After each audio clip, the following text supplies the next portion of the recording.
Tara guys, samahan nyo kong magluto ng pork salpikaw. At ayan ang ating karne. Liempo ang aking ginamit. At ganyang cut. May mga buto-buto para masarap. At ganyan, minarinade ko lang siya ng oyster sauce, liquid seasoning, paminta, at lahat ng pampalasa.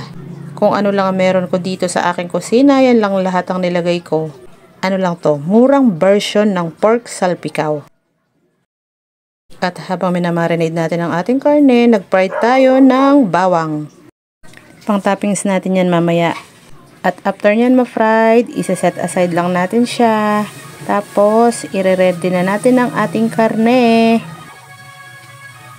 At ayan, naglagay lang ako ng konting mantika at then naglagay din ako ulit ng ating bawang. Actually, kasama yan sa marinade, hindi ko lang nagawa. Kaya ayan, isinabay ko na dyan.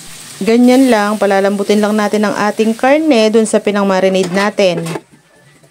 At ayan na guys, nung malambot na yan, nilagyan ko siya ng joran. Nilagyan ko siya ng, ano ba yan? Mushroom. At after nyan, tinakpan ko ulit at pinalambot ko muna ulit. Pagkatapos, nilagyan ko na siya ng butter. Actually, maraming ano yan, walang kulang ba? Kulang ang aking ingredients. Pero, ayan ang kinalabasan niya. Masarap pa rin guys. Kaya subukan nyo na at nang malaman nyo kung gaano kasarap. Pwede rin na ang chicken. Mahal ang beef. Kaya pork muna. Thanks for watching.